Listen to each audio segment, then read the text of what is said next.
ଆଜି ଆମେ ଲେଖିବା ମେ ମାସର ଦ୍ୱିତୀୟ ସପ୍ତାହର ଅଧିକା ବୈଠକର ବିବରଣୀ। ବୈଠକର ତାରିଖ 11/5/2024। ସ୍ଥାନ ଯେ ଯାହାର ଅଙ୍ଗନବାଡ଼ି କେନ୍ଦ୍ରର ନାମ ଲେଖିବେ। ସମୟ 8 ଘଟିକା। ଅଦ୍ୟତା 11/5/2024 ତାରିଖ ଶନିବାର ସକାଳ 8 ଘଟିକା ସମୟରେ ଅଙ୍ଗନବାଡ଼ି କେନ୍ଦ୍ରରେ ଗ୍ରାମର ସମସ୍ତ କିଶୋରୀମାନଙ୍କୁ ନେଇ ଅଧିକା ବୈଠକ ହୋଇଥିଲା।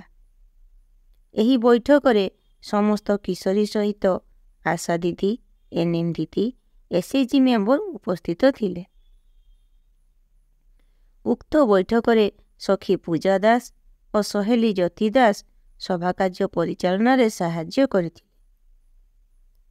ମେ ମାସର ଦ୍ୱିତୀୟ ସପ୍ତାହର ଆଲୋଚ୍ୟ ବିଷୟ ମହିଳା ଘରୋଇ ହିଂସା ସୁରକ୍ଷା ଆଇନ 2005। ମହିଳା ଘରୋଇ ହିଂସା ସୁରକ୍ଷା ଆଇନ 2005 କ'ଣ?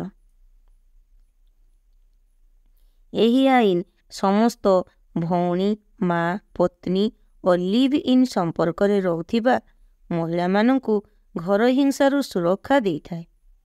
ନାବାଳିକା ଏବଂ 18 ବର୍ଷରୁ କମ୍ ବୟସ୍କ ପିଲାମାନେ ମଧ୍ୟ ଏହି ଅଧିନିୟମ ଅନ୍ତର୍ଗତ।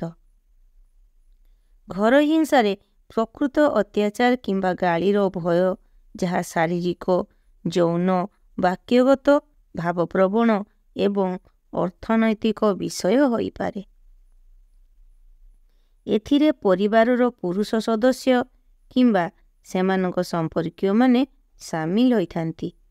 ଅଧିନିୟମ ଅନୁସାରେ କ୍ଷତିଗ୍ରସ୍ତ ବ୍ୟକ୍ତି, ଘରୋଇ ହିଂସାର ଶିକାର ହୋଇଥିବା ବ୍ୟକ୍ତି କିମ୍ବା ଅନ୍ୟ କୌଣସି ବ୍ୟକ୍ତି ଯିଏ ଏହି ଅପରାଧର ସାକ୍ଷୀ ରହିଛନ୍ତି, ସେ ଘଟଣାକୁ ପୋଲିସ ଅଧିକାରୀ କିମ୍ବା ସୁରକ୍ଷା ଅଧିକାରୀଙ୍କୁ ଜଣାଇ ପାରିବେ କିମ୍ବା ସିଧାସଳଖ ଜଣେ ମାଜିଷ୍ଟ୍ରେଟଙ୍କ ନିକଟରେ ବିଚାର କିମ୍ବା ସହାୟତା ପାଇବା ପାଇଁ ଅଭିଯୋଗ କରିପାରିବେ। ଓଡ଼ିଶାରେ ଜିଲ୍ଲା ସ୍ତରରେ ସମନ୍ୱିତ ଶିଶୁ ବିକାଶ ଯୋଜନା ICDS ଅଧୀନରେ ଥିବା ପ୍ରୋଗ୍ରାମ ଅଫିସରଙ୍କୁ ସୁରକ୍ଷା ଅଧିକାରୀ ଭାବେ ମନୋନୀତ କରାଯାଇଛି। ଘରୋଇ ହିଂସା ଘଟଣାରୁ ତୁରନ୍ତ ସାହାଯ୍ୟ ଲୋଡ଼ିବାକୁ ମହିଳା ହେଲ୍ପଲାଇନ୍ 181 କିମ୍ବା 100 ଡାଏଲ କରି ପୋଲିସକୁ ମଧ୍ୟ ଜଣାଇ ପାରିବେ। ଘରୋଇ ହିଂସା ଏକ ଜଣାଶୁଣା ତଥା ଜାମିନହୀନ ଅପରାଧ, ଯାହା ପାଇଁ ଜେଲ୍ ଦଣ୍ଡ 1 ବର୍ଷ ପର୍ଯ୍ୟନ୍ତ ବୃଦ୍ଧି କରାଯାଇପାରେ କିମ୍ବା 20,000 ଟଙ୍କା ଜରିମାନା କରାଯାଇପାରେ କିମ୍ବା ଉଭୟ ଦଣ୍ଡରେ ଦଣ୍ଡିତ କରାଯାଇପାରେ।